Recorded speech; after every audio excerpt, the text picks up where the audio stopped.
6장까지 되어져 있었고 1장에서 3장까지는 바울이 깨달았던 그리스도의 비밀, 교회에 대해서 이렇게 이야기를 하고 있었습니다. 교회가 이루어지기 위해서 하나님의 구원 계획이 먼저 실행이 되어져야 했고, 그 하나님의 구원 계획은 성부와 성자와 성령의 삼위일체 하나님의 개입이 또 함께 이루신 사역임을 1장에서 말하고 있었습니다. 하나님은 계획하셨고 아드님은 실행하셨고 성령은 증거하시는 이 사역을 통해서 한 영혼이 구원받게 되고, 그러한 영혼들을 구원을 통해서 이제 하나님은 한 세 사람 교회를 세우시는 내용이 2장으로 들어가게 됩니다. 특별히 교회가 한 세 사람으로 이렇게 표현되어짐에 있어서 과연 그전 모습은 무엇이냐? 유대인과 이방인으로 나뉘어져 있었다라는 거죠. 그러나 그리스도 안에서 예수님께서 중간에 맡긴다면 그 육체로 하셨고, 한 세 사람은 십자가를 통해서 주님께서 유대인과 이방인의 장벽을 허물어서 이것은 전혀 연합되어질 수 없는, 함께할 수 없는 두 사람. 그래서 우리 입장에서는 일본과 한국의 이런 연합되어진 모습과 같이 유대인과 이방인의 그런 모습으로 이렇게 말씀을 드렸습니다. 그래서 이제 건물마다 연결하여 성전이 지어져 가는 모습을 이제 주님은 기대하고 계시고, 이 모습은 주님 오시는 그날에 이제 완성이 휴거되면서 완성이 되어질 것입니다. 그러면서 3장에서 이 놀라운 비밀을 그가 깨달았고, 성도들도 이 놀라운 비밀에 알기를 원하고, 그리고 그 비밀을 받은 자처럼 살아가기를 원하는 그런 기도문으로 3장이 마무리되어져 있습니다. 4장부터는 그러면 이러한 사실을 알게 된 이런 사람들이 부르심에 합당하게 살아가야 될 것을 4장에서 말하고 있죠. 부르심에 합당하게 살아가기 위해서 제일 먼저 해야 될 것이 성령이 하나 되게 하신 것을 힘써 지켜야 된다라는 겁니다. 4장의 초반에 나와 있는 것이 하나에 대해서, 하나됨에 대해서 말씀을 많이 하고 계시는데, 그 하나됨은 주님께서 십자가의 피로 이루신 사역이었고 성령이 하나 되게 하셨던 그 사역이었습니다. 하나님께서 아브라함을 부르실 때부터 열방과 이스라엘이 하나 되어져서 하나님의 나오는 그 모습이었다라는 거고, 그만큼 귀한 하나됨을 성도들이 지켜나갈 것을 말씀을 하고 있습니다. 그 성령이 하나, 사랑의 띠로 이렇게 표현되어져 있는 것은 그 구약의 성막에 나와 있는 그 널판들을 연결을 할 때 널판에 그 기둥, 그 널판들을 쭉 세우고, 널판들을 그냥 놔두면 넘어지기 때문에 밑에다 은받침을 세웠죠. 그리고 은받침을 세우고 나서 그 널판들을 구멍을 뚫어서 이렇게 쭉 연결을 시키게 됩니다. 위아래로 이렇게 뚫고 가운데로 관통하는 것은 처음부터 끝까지 관통하게 뚫어서 이 나무들이 하나 되어지게 하는 그 모습과 연관되어진 말씀이기도 하는데, 그래서 이게 서로 넘어지지 않도록 붙들어주는 이 부분입니다. 이 사람 그 띠에서, 중간 띠에서 만약에 하나라도 떨어지게 되면 그 조각목은, 그 널판은 쓰러질 수밖에 없죠. 그래서 그렇듯이 우리가 하나 되게 하신 것을 지켜야 된다라는 것이 나와 있고, 그렇게 하기 위해서 제일 먼저 이제 언급되어진 것이 바로 교회를 통한 우리의 역할에 대해서 말하고 있고요. 그래서 교회는 새 은사를 주셨다. 원래 5가지인데 2가지는 터 닦는 사도와 선지자였고, 그 이후에 새 은사가 복음 전하는 자와 목자와 교사를 통해서 교회를 세우고자 하셨다. 그래서 그 교회는 그리스도의 장성한 분량에까지 이르러야 된다라는 얘기를 하고 있습니다. 그러면 그렇게 훌륭한 교회가 세워지기 위해서는 성도 한 명 한 명이 또 건강해야 되겠죠. 건물이 튼튼하려면 재료들이 다 좋은 재료를 써야 하는 것처럼, 그래서 옛사람과 새사람의 이야기를 통해서 벗어버릴 것, 또 입어야 될 것, 그 성품들이 무엇인지를 4장 후반절에 쭉 이야기를 하고 있으면서 옛사람과 새사람을 언급하고 있었습니다. 그리고 이제 그 새 사람이 실제 삶 속에서는 그러면 어떠한 모습으로 들어가느냐 해서 위의 것을 찾고, 또 그런 가운데에서 빛의 갑옷을 입고 중국적으로는 성령의 충만함을 받는 그 모습이어야 된다. 그리고 이제 그 성령 충만한 모습은 생활 속에서 드러나는데, 첫째가 부부 사이에서 드러난다. 두 번째가 부모와 자녀 사이에서 드러난다. 세 번째가 직장 생활 속에서, 사회 생활 속에서 드러난다. 상전과 주인 사이에서 드러난다라는 것이 그 특징이었습니다. 성령 충만한 삶이 뭐냐? 남편들은 아내를 사랑해서 목숨을 내어줄 수 있는 사랑이다. 아내 사랑이다. 아내들의, 성령 충만한 아내들의 특징은 뭐냐? 남편을 존경하기 때문에 그 말에 순종함으로, 복종함으로 남편을 존경하고 있음을 드러내는 거다.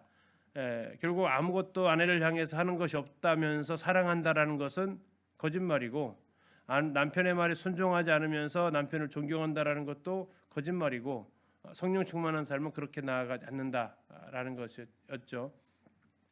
6장으로 들어가서 자녀와 부모 사이의 관계를 또 이제 언급을 하면서, 성령 충만한 자녀는 누구냐? 부모에게 순종하고 공경하는 사람이다. 성령 충만한 부모는 누구냐? 자녀를 노엽게 하지 않고 주의 교양과 훈계로 양육하는 부모다. 그리고 이제 집안에서 벗어나서, 가정에서 벗어나서 사회로 나가서 성령 충만한 종은 누구냐? 상전하게 하는 걸 주님께 하듯 하는 사람이다.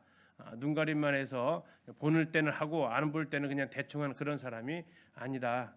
성령 충만한 상전은 누구냐? 그 종이라고 해서 업신여기지 않고 그 종이나 자기의 동일한 하나님이 위에 계시다라는 걸 알고 흔히 말하는 갑질하지 않는 사람이 성령 충만한 주인이다 라는 것까지 이제 살펴보았습니다. 그래서 이제 에베소 6장 9절까지를 우리가 이제 보았다면, 이제 오늘 이제 10절부터 마지막까지 보는데, 그렇게 성령 충만한 삶을 살려고 할 때 과연 사탄은 가만 놔둘 거냐 하는 거죠. 영적인 싸움이라는 겁니다. 우리가 성령 충만을 삶을 살고자 하면 사탄은 여기에 반드시 방해를 하게 된다라는 겁니다. 왜요? 사탄의 특성이 회방자이기 때문에 그렇습니다. 어떻게 방해를 하냐? 그러면 어떻게 여기에 대처를 해야 되느냐 하는 것을 이제 10절부터 같이 살펴볼 수가 있겠습니다. 자, 10절에 이야기하면서 이제 끝으로 이야기를 합니다. 마무리 짓겠다라는 표현이죠. 끝으로 너희가 주 안에서와 그 힘의 능력으로 강건하여지기를 바란다라고 이야기합니다. 왜 그러냐면 이제 전쟁이, 삶 속에서 사탄과 영적인 전쟁이 일어날 것을 알았기 때문에 군인으로서 제일 먼저 해야 될 것은 뭡니까? 건강한 몸이죠. 전신갑주도 물론 중요하겠지만 환자한테 입혀놓으면요, 뭔 짐만 되지. 그래서 먼저 해야 될 것은 뭐냐면, 너희가 주 안에서와 그 힘의, 주님의 힘의 능력으로 강건하여져야 된다라는 겁니다. 주님 안에서 강건해질 수 있습니다. 그리고 강건해져야 하고요. 왜요? 뭐 하기 위한 거냐면 11절에 나와 있는 하나님의 전신갑주를 입어야 하기 때문에 그렇습니다. 그러면 하나님의 전신갑주는 왜 입어야 되느냐? 갑옷을 왜 입어야 됩니까? 뭐 하러 가려고? 싸우기 위해서, 전쟁하기 위해서, 나가기 위해서. 이건 싸움은 내가 전쟁을 안 일으킨다고 뭐 싸움이 없는 게 아니잖아요. 뭐 운전도 내가 사고 안 일으키면 사고 안 나는 게 아니라 방어 운전해야 된다라고 하듯이 전쟁도 마찬가지입니다. 싸움을 걸어오고 전쟁을 쳐들어오는데 그냥 안 싸울래 하면은 그 이제 짓밟히는 상황이 되죠. 그래서 지금 11절에서 말하기를 마귀의 관계가 있을 것이다. 마귀의 간사한 계략이 있을 것이다라는 겁니다. 이 싸움은 너희들이 거는 싸움이 아니라 마귀가 걸어오는 싸움이다라는 거죠. 그리고 그 마귀는 정상적인 방법으로 너희를 대적하지 않을 것이다. 아주 간사하게 이러한 너희를 대적하게 올 것이다.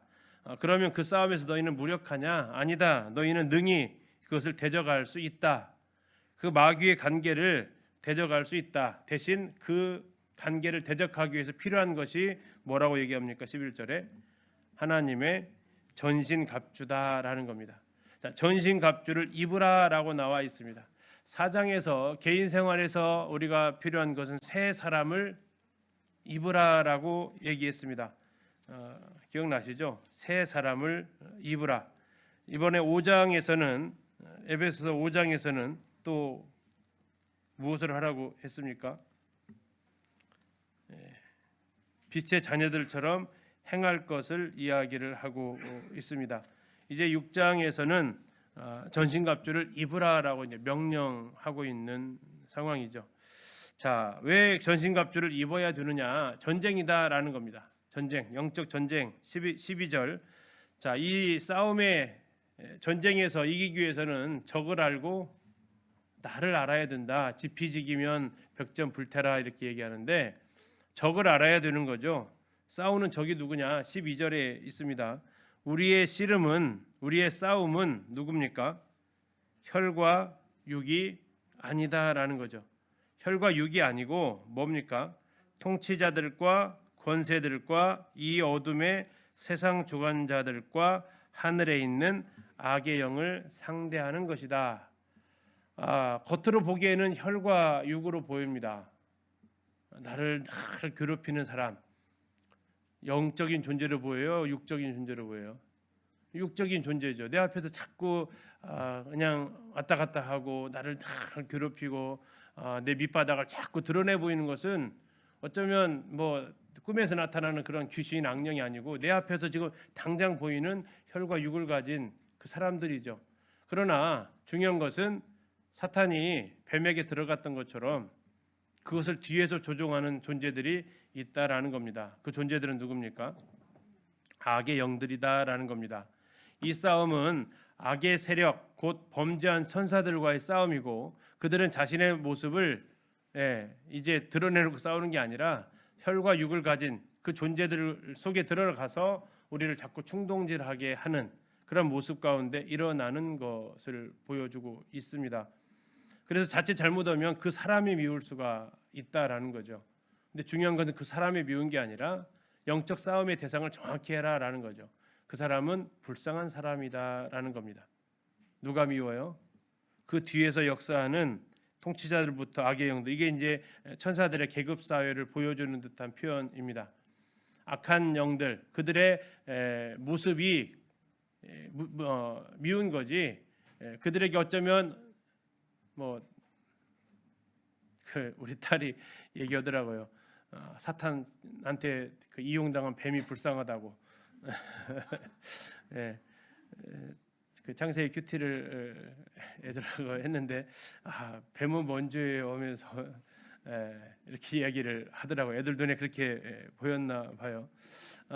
불쌍한 거죠. 그래서 어차피 지금 그 사람이 내가 아무 잘못이 없는데 내가 영적으로 살려고 하는데 때로는 남편 안에 들어가서 때로는 남편을 충동시켜서 자녀를 충동시켜서 아내를 충동시켜서 나를 지금 힘들게 하는 그때 우리가 자칫 잘못하면 그 혈과 육을 지닌 그 상대에게 눈을 돌릴 수 있지만 그렇지 않다. 싸움은 대상이 명확해야 된다라는 거죠. 그렇지 않으면 엉뚱한 데다 힘 다 쏟는다라는 겁니다. 자, 그래서 우리의 악의 싸움의 대상을 정확히 알아야 되고 이게 지금 무엇을 아는 거냐면 적을 알고라는 겁니다. 자, 적을 알았으면 이제는 뭐를 알아야 돼요? 나를 알아야 됩니다. 나를 안다라는 건 하나님의 전신갑주, 내가 지금 무장하고 가는 그 무기가 무엇인지를 알아야 된다라는 거죠. 총을 가지고 가는 군인이 총 쏘는 방법을 모르면요, 있으나 마나 한 거죠. 내가 가지고 있는 하나님께서 주신 이 무기가 무엇이냐 하는 겁니다.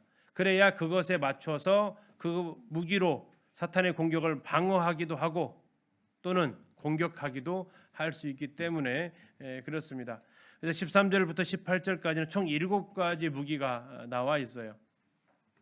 무기는 크게 3가지로 구분되어지는데 전쟁에 나가기 위한 준비에 해당되는 무기가 있습니다. 싸우기 전에 먼저 복장을 갖춰야 될 준비 단계가 있고, 두 번째는 전쟁 싸움에 붙었을 때 적의 공격으로부터 막아내야 되는 방어용 무기가 있습니다. 그리고 적을 이제 쓰러뜨릴 수 있는 공격용 무기가 여기 있다라는 겁니다. 첫 번째 13절에 하나님의 전신갑주를 취하라. 이는 악한 날에 너희가 대적하고 모든 일을 행한 후에 서기 위함이다. 자, 악한 날은 무슨 날일까요? 어떤 특정한 날을 말하고 있는 게 아니고 적이 달려드는 때를 가리키고 있는 부분입니다. 전쟁이 일어나는 그 순간, 기도하면서 말씀드렸지만 사탄은 예고하고 찾아오지 않습니다. 두루다니며 삼킬 자를 찾는 저 악한 자는 언제든지 우리의 틈만 보면, 그래서 에베소서에서 마귀로 틈타지 못하도록 하라고 했던 그 마귀의 작전상 언제든지 쳐들어올 수 있고, 그래서 그 악한 날에 특정한 날, 지정한 날이 아니라 언제든지 그가 쳐들어오는 그 순간에 우리가 능히 대적하기 위해서, 11절에 마귀의 관계를 능히 대적하기 위하여라고 나와 있는 것과 같이 13절에서는 악한 날에 너희가 능히 대적하기 위해서, 그리고 모든 일을 행한 후에 승리하기 위해서 이것을 갖춰야 된다라고 말씀하고 있습니다. 자, 14절입니다. 그런즉 서서 진리로 너희 허리띠를 띠고 의의 호심경을 붙이고 평안의 복음이 준비한 것으로 신을 신고 모든 것 위에 믿음의 방패를 가지고 이로써 등이 악한 자의 모든 불화살을 소멸하고 구원의 투구와 성령의 검 곧 하나님의 말씀을 가지라. 모든 기도와 간구를 하되 항상 성령 안에서 기도하고 이를 위하여 깨어 구하기를 항상 힘쓰며 여러 성도를 위하여 구하라. 이렇게 나와 있습니다. 자, 7개 다 찾으셨나요? 자, 제일 처음에 나와 있는 게 뭡니까? 진리의 허리띠를 떼는 겁니다. 그리고 제일 마지막은요, 성령의 기도로 승리할 수 있다라는 겁니다. 그 터키 그리스를 5번째 갔는데 그동안에 못 봤던 걸 이번에 가서 가이드가 보여주더라고요. 그 에베소 가면 셀수스 도서관이라는 그 앞에 아고라를 발굴하면서 나왔던 유물을 쭉 전시를 해놨어요. 모르면 아무리 거기다 전시해놔도 안 보이는 거죠. 거기에 이게 있었습니다. 자, 뭐처럼 보이십니까? 이게 어디에 있었냐면 에베소 아고라의 상점에 있었던, 요즘으로 말하면 간판입니다. 다시 말하면 이 상점에 오면 뭐 할 수 있다? 이거 살 수 있다라는 겁니다. 그다음에 이 가게는 그럼 무엇을 파는 가게였을까요? 무기를 파는, 무기를 사고 파는 이런 가게 지금 간판이 여기서 지금 바로 그 도서관 옆에 아고라가 있는데 바울이 일했던 곳입니다. 바울이 일했던 그 아고라에 거기서 하나 이 돌로 되어진 이게 한 2000년 된 거죠. 저게 지금 발굴이 된 거죠. 자, 이걸 봤으면 지금 뭐뭐 보이세요? 제일 먼저 투구가 이렇게 보이죠. 투구. 다음에 검 보입니다. 다음에요. 이게 뭐죠? 그 각반이라고 하는 거죠. 무릎 보호대처럼 채워진. 그리고 이제 이게 딱 보면 전체가 아니라는 걸 알 수 있습니다. 뭐가 잘렸죠? 칼이 잘렸습니다. 그러니까 더 옆에 더 지금 간판이 있었을 건데 잘려서 뭐가 있는지는 모르고 현재 이것만 지금 발굴이 되어서 딱 전시를 해놨더라고요. 근데 4번 갈 때까지는 못 봤는데 이번에 어쨌든 봤어요. 당시 그렇다면 무엇을 이걸 통해서 알 수 있느냐? 당시 에베소 교회 성도들은 이런 설명에 대해서, 전신갑주라는 이런 말에 대해서 이해가 그렇지라는 것이 쉽게 와 닿았다라는 거죠. 예를 들어서 오늘날 뭐 군인들이 사용하는 무기 우리가 쉽게 접할 수가 없잖아요. 뭐 탱크를 봅니까? 그냥 지나가는 거 텔레비전에서 보고 그러지. 총도 마찬가지고. 근데 그게 뭔지 잘 모르는데 이들은 그 일상생활 속에서 구입하고 또 전쟁에 나왔다 자기 거 쓰던 거 여기다 다시 팔고 그렇게 할 수 있는 문화였기 때문에 그들은 이런 로마 시대에 있었던 이 군인들의 사용되어지는 이런 여러 부류의 무기들을 접할 수 있었다라는 거죠. 첫 번째로 이제 나와 있는 것이 허리띠가 나와 있습니다. 허리띠. 이게 지금 이제 로마 군인들이 맸던 허리띠입니다. 허리띠 보이십니까? 이게 지금 허리띠죠. 이게 허리띠가 되어져 있습니다. 그 허리띠 밑에는 이렇게 또 가죽으로 쭉 늘어진 것이 있고요. 이렇게 생겼습니다. 자, 왜 이렇게 허리띠가 필요하냐? 이 군인들이 옷을 입습니다. 근데 갑옷을 입고 또 철제로 되어져 있는 옷을 입어요. 그러면 맨살에 입을까요? 아니죠. 뭐 어디다 입어야 돼요? 속옷 위에다가 입는다라는 겁니다. 이제 이러한 속옷 위에다가 갑옷을 겹쳐 입어야 돼요. 이런 속옷에다가 갑옷을 겹쳐 입어야 되는데 자, 그 안에 있는 이 옷은 헐렁헐렁한 옷이고, 그래서 그대로 입으면 갑옷을 입기에 굉장히 불편한 옷이 됩니다. 그래서 어떻게 했을까요? 이걸 단단히 조여매야만 했던 거고, 그래야 그 안에 입었던 옷이 팔랑거리지 않고 불편하게 전쟁할 때 작용하지 않다라는 거죠. 또 하나 허리띠의 용품은 지금 보고 있는 대로 여러 가지들을 걸어두는 용도로 사용이 되어진다라는 겁니다. 그러면 허리띠를 만약에 차지 않았으면요, 지금 옆에 보이시는 것들이 그 허리띠에다가 좀 줄줄 차는 내용들이에요. 이것을 이제 찰 수 있는, 우리나라도 뭐 제가 군대를 안 가서 잘 모르지만 우리나라도 군인들이 허리띠 띠고 거기다가 수통도 차고요, 총 하는 것도 차고 이렇게 차잖아요.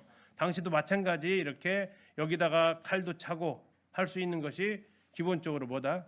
허리띠였다라는 거죠. 자, 이게 이제 허리띠, 일단 무엇이 사용되었는지 보고요. 두 번째는 14절에 두 번째 뭐가 나와 있습니까? 의의 호심경입니다. 갑옷이죠. 자, 이게 지금 이제 이 갑옷입니다. 그 지금 뭐 빨간색 속옷 위에다가 속옷이라기보다는 이제 받쳐 입는 옷 위에, 자, 이 받쳐 입는 옷이 막 그 출렁거리지 않도록 허리띠를 떼는 거고, 또 이제 이 갑옷은 변천 과정이 물론 있습니다만 아무튼 이 위에다가 이렇게 갑옷을 입게 됩니다. 다음에 앞면을 보면 이렇게 되어져 있는 거죠. 자, 무엇을 보호하기 위해서 지금 이렇게 갑옷을 입습니까? 네, 장기를 보호하는 거죠. 심장, 또 복부, 간, 갈비 이런 내부의 장기를 보호하기 위한 것이 바로 여기에서 나와 있는 호심경이라는 거죠. 가슴을 보호하는 보호 장비입니다.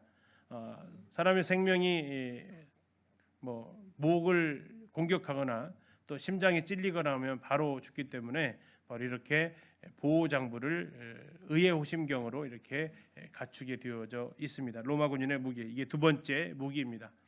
허리띠를 띠고 나서 이것을 할 수 있다라는 겁니다. 허리띠를 띠지 않으면 이제 순서가 바뀌는 거죠. 그렇게 아니고. 다음에 세 번째는 15절입니다. 세 번째는 뭡니까? 평안의 복음이 준비한 것으로 뭐를 신어요? 신이 나와 있습니다. 신, 군화라고 하죠. 군화. 지금의 군화와는 많이 다르죠. 이 로마 시대 군인들이 신었던 신발, 가죽신입니다. 갈릴리에서 이제 발견되어진 그 로마 군인의 발자국인데요. 지금 이제 밑에 이렇게 좀 보이시죠? 파여 있는 거, 구멍이 퐁퐁 파여 있는 거. 그리고 이제 이것이 탁본을 뜬 거고, 실제로 로마 군인들 신발을 보고 나면 이렇게 생겼습니다. 다 발에다 이제 뭐 박아놨습니까? 징을 박아놨습니다. 왜 박아놨을까요? 싸울 때 뒤로 밀리지 않게 하기 위한 겁니다. 또 다른 용도가 있습니다. 왜 박아놨을까요? 걸어갈 때 돌길을 가잖아요. 로마는 이렇게 길을 닦아놨으니까 저 수많은 군인들이 착착 밟으면서 돌아오고 징하고 부딪히면요, 그 이제 저쪽 공격을 지금 대비해야 되는 저쪽 수비 입장에서는요, 두려움에 이제 떨리는 거죠. 그래서 저걸 가지고 밟아가는 소리가 이 공포를 주는 그 용도를 하기 위해서, 또 이제 맨 땅에서 싸울 때는 밀리지 않도록 징을 박아놓고 이렇게 힘 겨루기로 막 방피로 밀고 이렇게 하는데, 그때 밀리지 않게 하기 위해서, 또 정복지를 가는데 그들에게 사전에 겁을 주고 길을 꺾어놓기 위해서 저렇게 징을 박아놔서 그들이 이제 나아갔다라는 겁니다. 이 로마 군인들이 뭐 이따 보겠지만 저 15절에서 로마 군인의 신발과 너무나도 다른 표현을 하고 있죠. 아까 했던 대로 이것은 위협하는 무기였습니다. 군합발 소리로. 근데 지금 우리 15절에서는 평안의 복음이다 이렇게 얘기를 하고 있는 거죠. 자, 그 다음에 16절 가보겠습니다. 자, 이게 이제 그 가죽 신발 옆에 있는 모습이고요. 자, 16절 나와 있습니다. 16절. 모든 것 위에 뭘 가져요? 믿음의 방패. 근데 방패의 용도가 나와 있습니다. 뭘 막기 위해서요? 악한 자의 모든 불화살을 막는 겁니다. 방패는 크기에 따라서 큰 것, 작은 것이 있습니다. 여기서 사용되어지는 이 방패라는 단어는 큰 방패를 가리키고 있는 겁니다. 지금 이제 불화살을 이렇게 막아내는, 그래서 이 표면이 가죽으로 되어져 있고 전쟁에 나가기 전에 이제 출전할 때 이 가죽에다가 물을 먹입니다. 그러면 불화살이 날아올 때 어떻게 될까요? 꺼지게 만드는 거죠. 지금 이렇게 화전으로 불화살로 쏠 때 바로 방패로 막아내면서, 그렇다면 타버리니까 막아내면서 불을 끄는 용도. 뭐 일반 다른 쇠로 들고 가면 더 좋긴 하겠죠. 그러나 무거워서 그건 행군 자체를 못하는 거고요. 나무로 막자니 불화살이 붙으면 방패가 타버리고, 그래서 효과적으로 막을 수 있는 것이 나무로 된 방패에다가 가죽을 대고 거기다 물을 먹여서 불화살이 붙으면 바로 꺼질 수 있도록. 그래서 지금 사파로 그림 보면 이렇게 나무에 불화살이 나오면 이제 여기에서 가죽으로 되어진 물에서 이제 꺼지는 거죠. 로마 군인들이 들고 다녔던 이 방패 전 상반신 이상을 막아낼 수 있는 거. 이게 지금 뭘 막기 위한 거라겠습니까? 악한 자의 불화살. 사탄이 계속해서 이런 불화살을 쏜다라는 거죠. 때로는 염려, 때로는 거짓말, 낙담시키고 뭐 물질이 최고고 이런 것들을 자꾸 쏘아대는데, 이때 뭘로 막는다고요? 바로 믿음의 방패로 막는다라는 겁니다. 다음에 17절입니다. 뭐가 나와 있습니까? 투구인데, 투구입니다. 투구는 어디다 쓰는 거죠? 머리에다 쓰는 겁니다. 투구입니다. 이게 이제 일반 병사들이 쓰는 투구고, 이것은 지휘관들이 쓰는 투구죠. 써보고 싶죠, 멋있죠. 예, 이게 이제 군대 지휘관들이 쓰는 투구입니다. 뭐를 보호하기 위해서요? 머리 보호하기 위해서. 아까 생명을 바로 이렇게 끝낼 수 있는 부위가 목하고 심장인데, 바로 그 머리를 보호하기 위한, 아까 심장은 의로 했다면 머리에 보호하기 위한 것은 구원으로 이렇게 표현해 주고 있습니다. 구원의 투구. 그 다음에 6번째는요, 성령의 검 곧 하나님의 말씀을 가져라. 칼이 로마인들은 지금 이제 그 주무기가, 공격용 주무기가 이러한 그 창이죠. 멀리서부터 쓰고. 근데 이 창이 이제 뚫립니다. 그러면 이제 뭘로 싸워요? 백병전을 하게 되죠. 백병전. 저 어렸을 때는 육박전이라고 이렇게 표현했는데, 이제 몸으로 싸우는 겁니다. 그러면 이 창이 유리할까요? 워낙 길어가지고 쓸 수가 없어요. 그래서 이제 그들이 쓰는 무기가 바로 이제 이 방패로 싸움할 때 바로 이 칼, 허리 옆에 찼던 칼을 뽑아 드는 겁니다. 칼은 한 70에서 80cm 정도 되는, 이게 단검도 아니고 장검은 더 아니고 중검. 1차적으로는 이제 자기를 보호하기 위한 목적도 있습니다. 그러나 보호만 하는 게 아니죠. 적을 공격하기 위한 용도. 이게 두 가지 용도로 다 쓰여지는 무기가 바로 이 검입니다. 방어도 하면서 또 공격도 해서 적의 이 공격을 막아내는.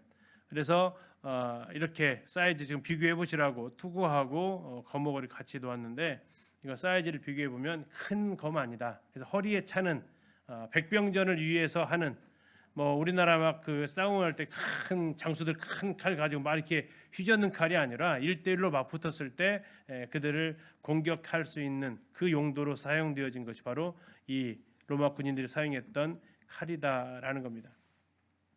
자, 그것을, 이 로마 군인들의 이 갑옷을 성경적으로 어떻게 연결시키고 있냐라는 거죠. 성령께서 바울을 통해서 이 전신갑주에 대해 설명을 하면서 로마 군인들이 띠었던 이 띠를 영적으로는 이건 무엇이다라고 이야기를 하고 계십니까? 진리다라고 얘기합니다. 진리가 뭘까요? 진리. 선다라는 것이 이제 군복을 입을 준비를 하는 거죠. 군복 입는 사람이 앉아서 입는 사람 없죠. 이 군복을 입으려면 이제 일단 딱 일어서야 됩니다. 그리고 제일 먼저 하는 것이 뭐 한다고요? 진리로 허리띠를 띠는 겁니다. 진리는 말씀이라고 하면 될까요, 안 될까요? 진리는 말씀이다. 뭐 맞는 것도 같은데, 근데 문제가 뭐냐면 말씀은 뒤에 나와 있었다라는 거죠. 말씀은 뭐라고 나와 있어요? 성령의 검으로 표현되어져 있어요. 그러면 이 진리는 적어도 중복되어지는 무기를 말하는 것은 아닐 거죠. 그래서 이것을 어떤 분들은 순수함이다, 참됨이다. 이게 진리 자체가 참이잖아요. 거짓됨이 없는 그런 모습이다. 순수함이다, 꾸밈이 없는 모습이다라고 이렇게 해석하시는 분도 계시고, 이건 예수님의 마음이다, 예수님이다라고 이렇게 내가 곧 진리라고 하셨기 때문에 그렇게 해석하시는 분도 있습니다. 아무튼 이 진리가 무엇이냐 다 틀리지는 않은 것 같습니다. 그러나 이 띠를 진리의 띠로 띈다라는 건 제일 처음 갖춰야 될 복장이고, 모든 것은 이 띠부터 시작을 되어진다고 할 때 이 영적인 싸움에서 우리가 하는 모든 사역이나 행동들은 이 진리의 검증을 거쳐야 된다라는 거죠. 그것은 참 순수한 마음으로 했느냐, 참 뜻으로 했느냐, 그 예수님의 마음으로 했느냐, 이 진리의 검증대를 통과를 해야만이 우리가 이 영적인 싸움에서 스타트를 할 수 있다. 구약할 때도 말씀드렸지만 하나님 앞에서는 무엇을 했느냐보다 더 중요한 것은 그걸 왜 했냐라는 거죠. 왜 했냐? 금식이 중요한 게 아니라 금식을 왜 했냐라는 게 더 중요하다. 그래서 하나님이 책망하시잖아요. 그 금식 나 위해서 한 거냐? 너 위해서 한 거 아니잖아. 너 위해서 한 거잖아. 하면서 하나님이 책망하시는 것이 나오는데, 우리가 하는 모든 영적인 활동들의 그 검증은 바로 이 진리의 검증을 넘어서야 된다. 참, 거짓이 없는 이 모습, 꾸미지 않는 이 모습, 이것이 전신갑주의 첫 스타트다. 그렇지 않으면 그 다음에 착용하는 그런 모든 갑옷은 의미가 없다라는 거죠. 자, 두 번째, 그 갑옷 호심경을 뭐라고 표현했습니까? 무슨 호심경이요? 의의 호심경입니다. 의의 호심경. 자, 의는 이제 정의, 공의 이런 표현이 되어지는 단어죠. 양심입니다. 양심. 가슴을 가리고 버티어 살아라는 것은 개인의 삶 속에서의 의로움, 개인의 삶 속에서의 다른 사람들 앞에서 섰을 때에 비난받지 않음, 선한 양심, 거리낌 없는 마음, 이런 것들이 바로 의의 호심경이다. 영적인 싸움을 싸우는 데 있어서 우리에게 중요한 것은 사람들로부터 비난받지 않는 말이나 행동에 있어서 저러고 예수 믿는다고 그래? 이런 말이 들려서는 안 되는 거죠. 그래서 우리의 양심이 하나님 앞에서, 사랑 앞에서 떳떳할 수 있게. 그래서 사도 바울이 사도행전에서 말하기를 하나님과 사랑 앞에서 양심에 뭐가 없이, 거리낌 없이 자기는 살아기를 힘썼다라고 이야기를 합니다. 그것이 바로 의의 호심경이다. 누가 나에게 이것을 할 때 양심을 찌르는 말을 했을 때 내가 여기서 울컥하게 되면 이미 심장에 타격을 받아서 더 이상 영적 전쟁을 할 수 없기 때문에, 그래서 교회 안에서 직분을 세울 때 장로들의 첫 항목 중에 하나가 책망할 것이 없으며라고 나오는 부분이 또 여기 해당이 되겠습니다. 자, 세 번째는 신입니다. 신인데 무슨 신이라고 얘기합니까? 준비된 신이래요. 준비된 신. 근데 무엇으로 준비가 돼요? 복음으로 준비되어 있대요. 근데 그 복음은 어떤 복음이에요? 평안의 복음입니다. 자, 앞에서 잠깐 말씀드렸지만 로마인들은 그 신발을 정복하기 위한 도구, 그 발을 떼는 곳에 쓰였습니다. 그래서 그 소리를 들으면 사람들은 두려워 떨 수밖에 없었던 소리였습니다. 그들에게 있어서, 상대방에 있어서 이 그들의 발자국 소리는 평안이 아니었습니다. 공포였죠. 두려움이었습니다. 그래서 이 로마 군인들은 평안의 복음이라는 단어를 쓸 수 없던 거죠. 근데 바울은 얘기합니다. 너희들이 밟는 그 복음은 무슨 복음이어야 된다? 평안의 복음이어야 된다. 근데 이게 한참 그 영국이나 이런 나라들이 제국주의가 심했을 때 그들은 그곳에 가서 힘으로 제압을 했고요. 그리고 나서 빼앗고 나서 복음을 전하는 그런 일들을 했었던 역사가 있죠. 이것은 이제 성경에서 말하고 있는 평안의 복음을 말하고 있는 것 같지는 않습니다.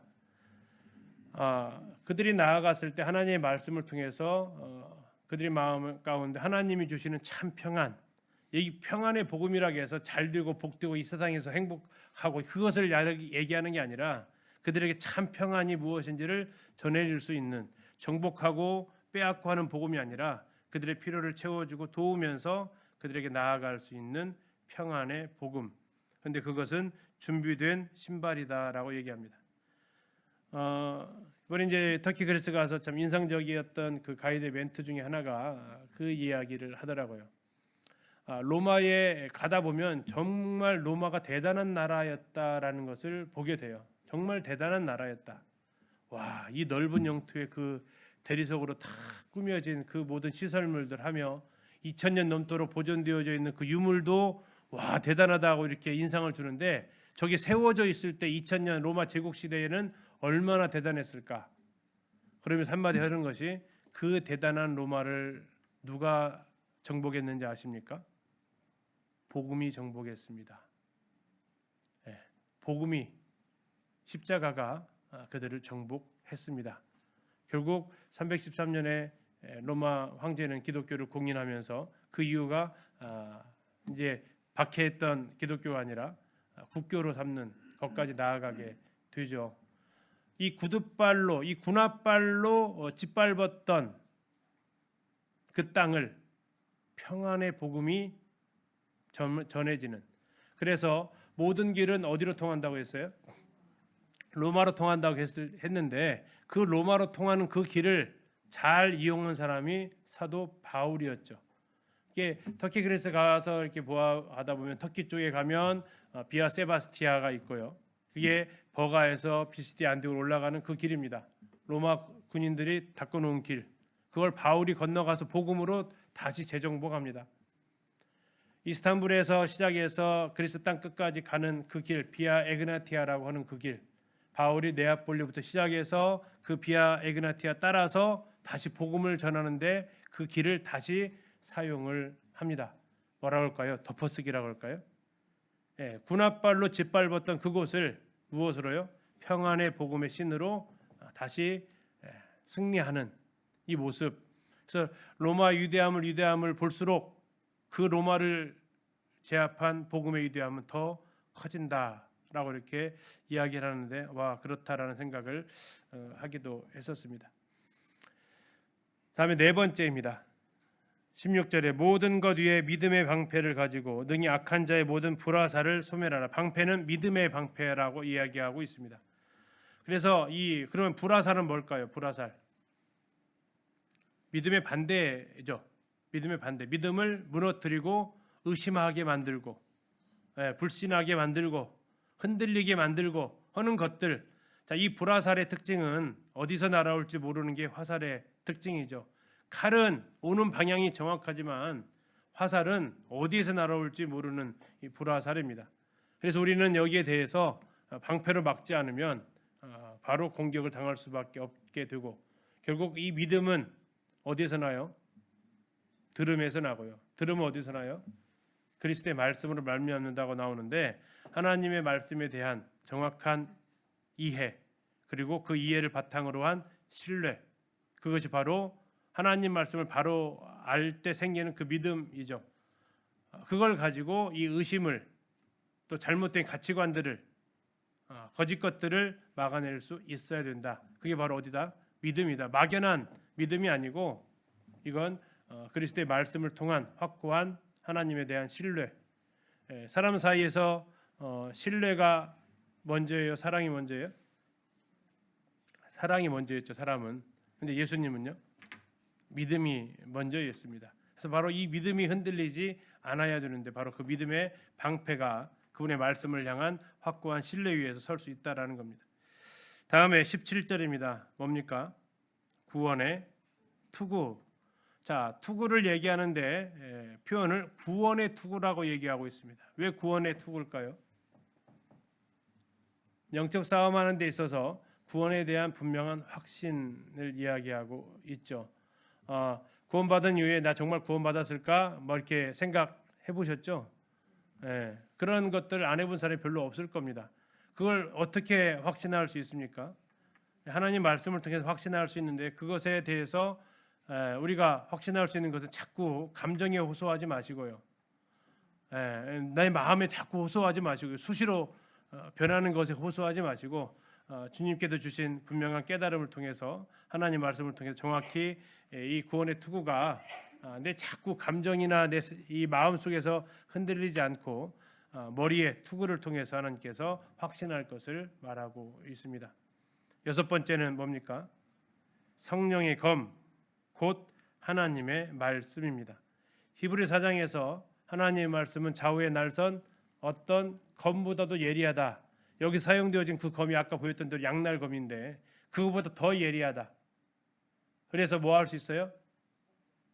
혼과 영을 찔러 쪼개기까지 할 수 있는 그 힘을 가지고 있다. 공격용 무기라는 거죠. 하나님의 말씀을 통해서 사탄의 이러한 공격을 막아내는 겁니다. 예수님께서 광야에서 시험 받으실 때 3번에 걸쳐 시험 받으시는 장면이 나오잖아요. 그때 예수님께서 뭘로 물리치십니까? 말씀으로 물리치십니다. 뭐라고 하시냐면 기록되었으되라고 하면서 신명기 말씀을 통해서 물리치신다라는 거죠. 사탄의 공격을 우리가 무엇로 물리칠 수 있느냐? 사탄을 무엇으로 제압할 수 있느냐? 성령의 검 하나님의 말씀. 그래서 예수님께서 하셨던 말씀이 사람이 떡으로만 살 것이 아니요 하나님의 입으로 나오는 말씀이에요. 모든 말씀이에요. 모든 말씀이다라는 거죠. 모든 말씀. 성경 66권이 바로 우리가 다 알아야 될 말씀이지 내가 좋아하고 내가 원하는 그 말씀만으로는 우리는 승리할 수 없습니다. 자, 마지막 18절입니다. 마지막 무기는 뭡니까? 모든 기도와 간구가 나와 있습니다. 자, 이것은 어떤 구체물로 표현되어지질 않았습니다. 그렇죠. 앞에는 지금 다 구체물로 표현되어져 있습니다. 허리띠, 호심경, 신, 방패, 투구, 검 구체물로 보여요. 그죠? 그런데 18절은 이 기도라는 것을 얘기하면서 구체물을 언급하고 있지 않습니다. 왜 그럴까요? 기도가 바로 그와 같기 때문에 그렇죠. 그런데 기도와 간구를 하긴 하지만 더 중요한 것은 무엇을 얘기하고 있냐면 성령 안에서 기도하라라는 겁니다. 어쩌면 성령 안에서 기도하지 않는 많은 기도와 간구가 있다라는 겁니다. 기도와 간구를 하되 항상 성령 안에서 기도하라라는 얘기예요. 이게 참 좋은 모습인데 뒤집으면 와 그러면 성령 안에서 안 하는 기도와 간구도 있다라는 겁니다. 그것은 무슨 뜻일까요? 내가 원해서 드려지는 하나님의 뜻과는 무관한 그런 기도들이 있을 수 있다라는 겁니다. 간구까지도 있을 수 있다라는 거예요. 근데 중요한 것은 기도는 내 뜻을 이루어내는 게 아니고 하나님의 뜻이 이루어지는 것을 그리고 그것이 하나님의 뜻이었다라는 걸 알게 되는 것을 우리가 목적으로 한다라는 거죠. 그래서 어떻게 기도하라고요? 항상 성령 안에서 기도해라. 그리고 더 나아가서 뭘 얘기하냐면 이를 위하여는 뭘까요? 성령 안에서 기도하기를 위하여 뭐 해라? 깨어 구하기를 또 항상 힘써라라는 겁니다. 자, 여기에서 나오는 기도와 간구는 누구를 위한 기도와 간구일까요? 나를 위한 걸까요? 다른 사람들을 위한 걸까요? 나를 위한 기도 간구입니다. 그래서 나를 위한 기도와 간구이기 때문에 성령 안에서 안 드려질 수 있는 가능성이 많을까요? 적을까요? 꽤 많다라는 겁니다. 그래서 그 뒷부분 얘기할 때는 그렇게 얘기 안 하잖아요. 그 뒷부분 뭐라고 얘기합니까? 여러 성도를 위하여 구하라. 여러 성도를 위해서는 그 기도가 엄청 객관적이 되어져요. 그렇죠? 네, 정확히 말하면 그것은 성령 인도하심 따라서 드려지는 간구가 훨씬 더 많아요. 근데 이게 당장 내 문제로 딱 들어오면요. 성령 안에서 드려지는 간구일 수도 있지만 그렇지 않을 가능성도 있다라는 거죠. 팔이 안으로 굽는 것처럼. 자, 그런데 왜 이게 이 기도를 전신갑주로 포함시키시는 분도 있고요. 포함 안 시키시는 분도 계세요. 포함 안 시키는 분은 구체물로 표현 안 해놨다라는 거예요. 그래서 이건 별도다. 그래서 18절, 19절을 18, 19, 20절을 분리해서 이렇게 하시는 분도 계세요. 그러나 영적인 전쟁에서 가장 강력한 무기는 기도이기 때문에 이건 전신갑주에 포함된다라고 이야기하시는 분들도 계세요. 저는 그 의견에 동의를 합니다. 이건 전신갑주의 가장 중요한 무기다. 왜요? 기도는 어디든 갈 수 있기 때문에, 기도는 언제든 할 수 있기 때문에. 근데 문제는 뭐예요? 그래서 안 하는 거죠. 전주 사람이 한옥마을 안 가는 이유가 언제든 맘만 먹으면 가. 근데 마음을 안 먹어, 안 가. 서울 사람들이 남산타워 안 간다고. 왜요? 아이고 언제든 가면 가지. 그래서 언제든 할 수 있고 어디서든 할 수 있는 기도지만, 그래서 우리가 참 소홀히 하게 되는 기도. 그러나 이 기도가 엄청 중요하다는 사실, 나를 위해서는 성령 안에서 기도하고 또 모든 성도를 향한 기도가 필요하다라는 사실을 다시 한번 기억하게 됩니다. 그러면서 바울은 이제 19절부터 자기를 위한 기도 부탁을 합니다. 또 나를 위해서 구할 것은 내게 말씀을 주사 나로 입을 열어서 복음의 비밀을 담대히 알리게 하옵소서 할 것이니. 자, 이 말씀이 참 새롭게 되어지는 것이, 지금 바울의 처한 상황이 어떤 상황인가 하는 거죠. 지금 어디에 있습니까? 감옥에 있잖아요. 그러면 무슨 기도를 우리는 보통 해요? 나를 여기에서 놓이게 해달라고 기도를 하죠. 이게 기도 부탁으로 나가죠. 근데 두 번째, 여기에 감옥에 갇힌 이유가 뭐예요? 복음을 위해서 갇혔어요. 근데 지금 뭐라고 기도 요청을 하고 있어요? 내게 말씀을 주사 입을 열어서 복음의 비밀을 담대히 알리게 해달라라는 기도입니다. 아니, 갇혀 있기 때문에 풀어달라고 기도해야 될 것 같고, 갇힌 이유가 복음 전하다 갇혔기 때문에 그 내용은 안 넣어도 될 것 같은데, 오히려 그는 두 가지를 다 여기서 우리가 이해할 수 없는 방식으로 요청을 합니다. 나 풀려달라고 기도하는 걸 요청하지 않습니다. 오히려 이 가운데서 복음을 더 담대하게, 갇혀 있다라는 이유로 내가 소극적이 되거나 갇혀 있다라는 이유로 내가 한 발 물러서지 않도록 내 입에 하나님 말씀을 주셔서 복음 전할 수 있도록 기도를 부탁하는 거죠. 또 한 가지는 바울이 19절에서 내게 말씀을 주사 나로 입을 열어 이렇게 나와 있습니다. 이게 만약 이렇게 바뀌면 어떨까 한번 보세요. 나로 입을 열어 주의 말씀을, 이렇게 하면요, 괜찮지 않나요? 별로 이상하지 않지 않나요? 내 입을 열어 주의 말씀을 전하게 해달라고. 근데 바울은 이 순서를 정확하게 알고 있었다라는 겁니다. 뭐가 먼저라는 거예요? 입 여는 것보다 더 먼저가 말씀을 받아야 된다라는 거예요. 내게 말씀을 주셔야만이 내가 입을 열어서 말할 수 있다. 그럼 말씀 안 주시면 내 말을 하게 되겠죠. 바울은 자기가 말하는 게 중요한 게 아니라 하나님이 자기에게 말씀을 주시는 것이 더 소중했다라는 거고, 또 하나 그가 말씀을 주셨다면 그의 선택은 그것을 가지고 입을 여는 것일 수도 있고 입을 열지 않는 것일 수도 있습니다. 우리도 복음 집회 앞두고 이제 사람들에게 초청하고 하는데 전화번호를 누를 수도 있고 안 누를 수도 있고, 이게 이제 우리의 선택이 되는 거죠. 바울은 이 가운데서 뭐라고 얘기합니까? 나로 입을 열게 해달라고. 근데 입을 열긴 여는데 중요한 것은 무엇을 말할 거냐라는 거죠. 무엇을 말하게 해달라고요? 복음의 비밀이었습니다. 복음의 비밀. 그는 또 다른 비밀을 얘기합니다.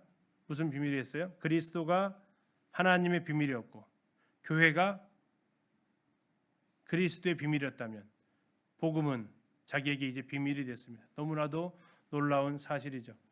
이 복음의 비밀을 담대히 전하게 해달라고 그가 기도합니다. 20절, 왜 이런 기도를 했느냐? 이 일을 위해서. 이 일이 뭡니까? 복음의 비밀을 담대히 알리는 것을 위해서. 내가 무슨 상황이 됐다고요? 쇠사슬의 메인, 뭐가 됐어요? 사신입니다. 이거 앞뒤가 안 맞는 말입니다. 자, 미국에서 대사가 왔는데 우리나라에서 그것을 쇠사슬을 묶었다. 무슨 일이 벌어질까요? 이거 전쟁이죠. 자, 지금 바울은 자기가 쇠사슬에 매였다고 얘기합니다. 근데 자기의 신분은 뭐라고요? 사신입니다. 하나님의 사신인데 그를 갖다가 로마에서는 쇠사슬로 묶어놨다라는 거죠. 이건 신분과 전혀 어울리지 않는 모습입니다. 우리나라에 와 있는 그 대사들은 면책 특권이 있습니다. 애지간해서 구금되지 않습니다. 추방은 당할 수 있어도. 그런데 지금 이 바울은 사신이 되었으면서도 쇠사슬에 매여 있다라는 거죠. 그러나 바울이 얘기하는 것은 나 쇠사슬 매인 거 전혀 신경 쓰지 않는다. 이 복음, 사람들이 복음 전하는 거 원하지 않는다. 그러나 나는 그들에게 뭐라고요? 이 일에 당연히 할 말을 담대히 할 거다. 이 세상은 나를 원하지 않아서 하나님의 사신이 나를 사슬로 묶어놨다. 그러면 네가 말 안 하겠지. 그러나 그럼에도 불구하고 나는 이 일을 위해서 뭐하게요? 담대히, 당연히 할 말, 담대히 전하겠다. 여기서 말하는 당연히 할 말은 무슨 말일까요? 당연히 할 말, 복음이죠. 복음입니다. 그것은 유대인이나 이방인이나 그리스도 안에서 믿음을 통해서 의롭게 된다라는 이 복음의 선포, 이게 복음의 비밀, 여기에서는 당연한 말, 당연히 할 말 이렇게 표현되어져 있습니다. 바울은 유일한 기도 제목이었습니다. 자기가 풀려나는 것도 아니고요. 자기의 건강도 아니었습니다. 그는 유일하게 내가 갇혔지만 복음은 갇히지 않게 해달라고, 나는 갇혀 있지만 담대하게 복음을 전할 수 있게 해달라고 그가 기도합니다. 자, 21절부터 24절까지는 끝인사를 합니다. 나의 사정 곧 내가 무엇을 하는지 너희에게도 알리려 한다. 그러니까 편지를 쓴 거죠. 사랑을 받는 형제요 주 안에서 진실한 일꾼인 누굽니까? 두기고. 이런 표현 들으면 어때요? 좋죠. 이렇게 주의 종원한테 이런 이야기 듣는 거, 아니 주님께 이러한 표현 듣는 거 참 얼마나 아름다운 표현입니까? 첫째는 사랑받는 형제다라는 거고요. 두 번째는 주 안에서 진실한 일꾼이래요. 진실한 일꾼. 이렇게 인정받는 거 참 감사한 일입니다. 그는 사도행 20장에서 그리스에서 아시아까지 따라갔던 7인 중에 한 명의 명단으로 사도행 20장 4절에 등장을 하고 있고요. 골로새서에서는 사도들을 대신하는 사람으로, 이제 여기에서는 사랑받는 형제요 진실한 일꾼으로 소개가 되어지고 있습니다. 그가 무엇을 할 거냐? 22절 우리의 사정을 알려줄 거다. 자, 우리의 사정은 누굽니까? 바울의 사정이죠. 그리고 거기에 같이 옥에 갇혀 있는 성도들의 사정을 알려주게 될 것을 이야기하고 있습니다. 다음에 또 너희 마음을 뭐 하려고요? 위로하려고 했다라는 겁니다. 너희 마음을 위로하기 위하여 내가 특별히 그를 너희에게 보냈다. 지금 누가 누구를 위로해야 돼요? 상황 봐서는 에베소 성도들이 바울을 위로해야 될 상황 같은데 바울은 얘기합니다. 위로해주기 위해서 보낸다. 무슨 위로가 필요했을까요? 마치 이와 같은 거죠. 우리 성도들 중에 예를 들어서 우리 이선생님이 수술 가셨을 때 성도들에게 큰 위로가 된 것이, 우리가 위로를 하는 것 같지만 수술 잘 끝났습니다. 수술이 잘 됐다고 합니다. 그 소식을 들으면 누가 위로가 돼요? 우리에게 위로가 되는 거죠. 왜요? 어려운 처지에서 힘들 줄 알았는데 아주 건강한 모습으로 사도 바울이 감옥에 갇혀서 어떻게 지내는지 정말 걱정하고 있는데 이런 편지를 통해서 전혀 거기에 대해서 주눅들지 않고 담대히 놀라운 비밀을 쓰고 이 복음 전하는 것에 대해서 이렇게 편지를 쓰면서 이 편지를 받았을 때 에베소 성도들 어땠을까요? 안심이 된다. 바울 잘 계시는구나 하면서 그들에게 위로가 되어졌다라는 거죠. 여기서 나 너무 힘들어. 제발 나 좀 꺼내게 해서 기도해 줘. 만약 편지 내용이 그렇게 쓰여졌다면 얼마나 힘들까 막 하면서 위로가 되는 게 아니라 근심하게 되는 건데, 근심의 편지를 쓴 게 아니라 아까 했던 19절 20절을 통해서 나 괜찮아. 나 매이지 않았어. 나는 담대히 복음 전하게 계속 전하게 기도해 줘. 이래서 오히려 그들을 위로하게 하기 위한 목적이었다라는 겁니다. 그럼 두기고가 가서 바울의 소식을 어떻게 전했을까요? 바울이요 막 아프고요 막 이런 얘기는 안 했을 겁니다. 예, 잘하고 있습니다. 이것을 알려줬다라는 거죠. 그것이 어떻게 나와 있어요? 우리의 사정을 알리고 그래서 성도들이 위로받게 하는. 그래서 때로 우리의 사정을 누군가에게 이야기해서 성도가 걱정하게 되는 일이 있고요. 우리의 사정을 누군가에게 얘기해서 오히려 그걸 통해서 성도들이 위로받는 일들이 있다라는 겁니다. 근데 놀라운 것은 환경이 좋지 않은 분들이, 건강이 좋지 않은 분들이 해주는 그 말 한마디가 때로 우리에게 더 큰 위로가 되는. 그래서 가끔 이런 고백들을 해요. 위로하기 위해서 병문안 갔는데 뭐 받고 왔다? 오히려 위로받고 왔다 하는 고백들을 하죠. 뭐 때로 장례식장 가서 위로해주기 위해서 장례식장에 갔는데 그곳에 가서 오히려 내가 위로받고 왔다 하는 고백. 이것이 바로 어려움을 당하는 분들이 그 어려움을 어려움으로 보지 않고 믿음으로의 눈으로 바라봤을 때 그 고백이 우리에게 찾아옵니다.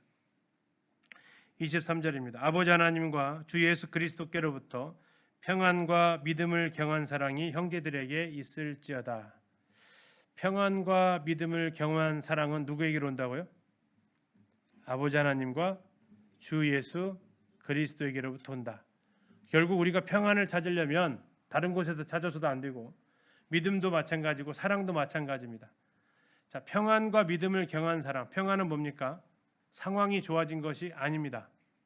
내가 주는 평안은 세상이 주는 것과 같지 않다. 너희가 세상에서는 환난을 당하나 담대하라. 내가 세상을 이겼다라고 하는 것. 지금 상황이 안 좋은 게 내가 평안이 깨지는 이유가 아니다라는 거죠. 편안은 깨졌을 겁니다. 편안. 니은의 편안은 깨졌겠지만 평안은 바울은 깨지지 않았다라는 겁니다. 그 왜 깨지지 않았냐? 바로 믿음 때문에. 평안이 믿음에 기초하고 있어서 깨지지 않았다라는 겁니다. 그리고 그것을 겸한 사랑, 성도들을 향한 사랑으로까지 나아갑니다. 평안은 내 마음의 상태죠. 믿음은요, 주님께 뿌리를 두고 사랑은 성도들에게 뿌리를 두어서 이 세 가지가 하나님께로부터 주 예수 그리스도께로부터 온다라는 고백입니다. 24절 우리 주 예수 그리스도를 변함없이 사랑하는 모든 자에게 은혜가 있을지어다. 진실한 그리스도인의 사랑은 변함이 없다. 그리스도를 어떻게 사랑하라고요? 변함없이 진실하게 사랑하는 그들에게 모든 은혜가 있을 것을 축복하면서 서신을 마무리하고 있습니다. 에베소서를 우리가 이렇게 쭉 보아오면서 바울의 옥중 서신이라고 느껴지지 않는 서신입니다. 바울이 쇠사슬이라는 단어, 갇혀 있다, 매였다 이런 단어만 빼면 옥에 갇힌 사람이 쓰는 서신이라고 보기 어려운 서신입니다. 놀라운 비밀을 깨달은 사람, 그래서 흥분되어져 있는 사람, 그래서 복음을 전하는 것이 너무나도 간절한 소원인 사람의 편지로 보여지는, 그래서 읽는 이로 하여금 걱정이 아니라 위로하기 위해서 쓰여진 편지. 그래서 에베소서를 같이 이렇게 보셨습니다. 10분 쉬었다가 이제 골로새서 같이 살펴보도록 하겠습니다.